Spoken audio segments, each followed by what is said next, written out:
Cette émission vous est présentée par Saint-Raymond, la ville de l'automobile. 4 concessions à votre service, même le samedi.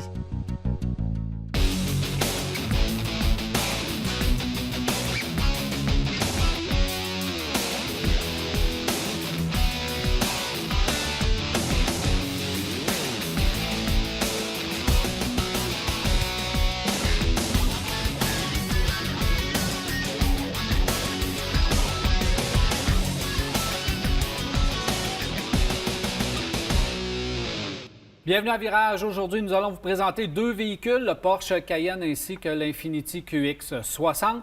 On va recevoir M. Charles Drouin qui va nous parler déjà du Salon de l'Auto de Québec. D'ailleurs, vous le savez, on a des billets à vous attribuer.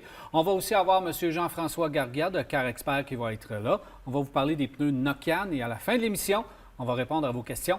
670-9078, poste 230 ou encore virage@télémac.tv ou via notre Facebook sont les façons de nous poser des questions et ainsi gagner des billets du Salon de l'Auto de Québec. Mathieu Thomasin, salut! Salut, Dan! Fait longtemps qu'on t'a eu ici en studio. Dis-moi pas que tu t'es ennuyé, mais moi aussi, je m'ennuyais de vous. On ira pas jusque-là, OK. mais je suis content que tu sois avec nous en studio. Plusieurs choses qu'on va discuter ensemble aujourd'hui, mais on va commencer avec l'Infiniti QX60. Infiniti qui essaie de se tailler une place dans un segment de luxe qui est très achalandé. Oui, et là, on arrive avec un véhicule qui a du pour puis un petit peu de contre. Oui, bien, quand on commence avec le pour, quand on regarde le style à l'extérieur, je pense qu'on a réussi vraiment à réaliser quelque chose qui est quand même assez tape à l'œil. Les agencements de chrome, les peintures qui, moyennant certains frais, ont vraiment un éclat intéressant. Le design est plaisant à l'œil et même les différentes options que tu peux ajouter sur le véhicule. À l'intérieur, c'est là que j'ai une petite réserve, un petit bémol. Quand que tu te mesures au grand, comme les nouveaux Acura, les Audi, même les Porsche un peu qui rentrent dans cette catégorie-là. Un marché qui est très agressif dans le créneau de luxe. Tu te dois d'avoir un intérieur qui se démarque, qui est raffiné. Et je sens qu'on doit refaire nos devoirs du côté d'Infiniti, de réeffacer au complet tout ça. L'intérieur demeure fonctionnel quand même. L'accessibilité à la dernière rangée à l'arrière est très facile.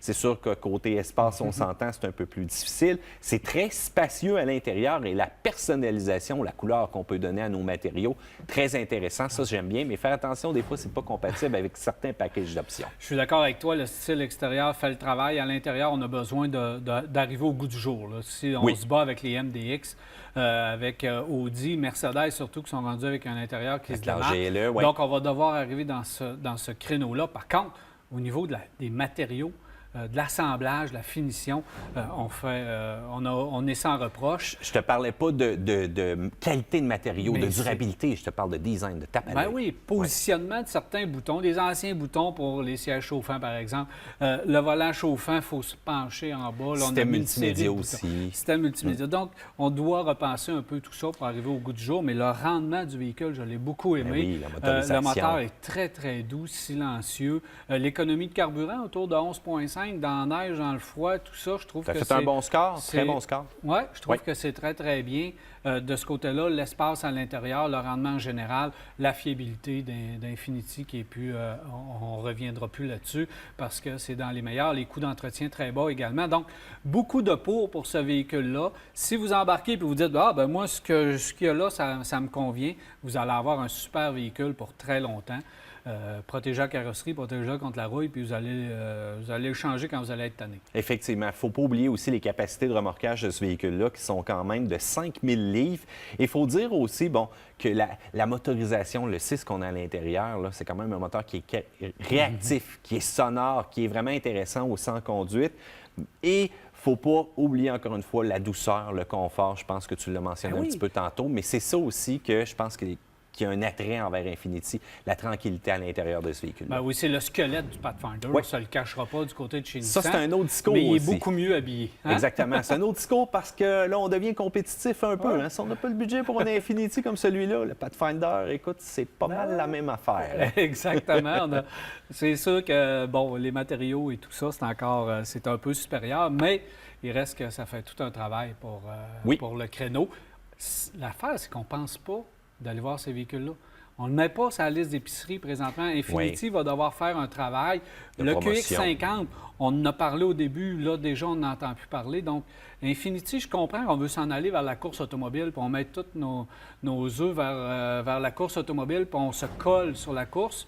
Mais dans la vraie vie, les voitures sont très loin de la course automobile. Exactement. Donc, ils ont peut-être le QX50, le Q50, mais encore.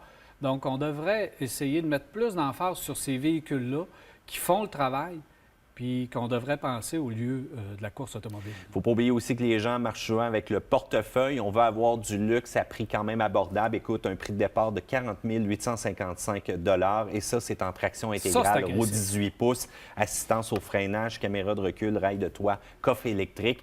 Quand on regarde la compétition, il faut monter un petit peu le prix, mais il faut faire attention parce que ça peut aller jusqu'à 65 000 aussi. Mais c'est agressif au niveau des prix. Je trouve ça correct dans le créneau qu'il est. Au niveau des prix, Infiniti sont bien positionnés. Merci Mathieu, on s'en fait reparle plaisir. tantôt. Voilà, on s'arrête et au retour, on parle du Salon de l'Auto de Québec.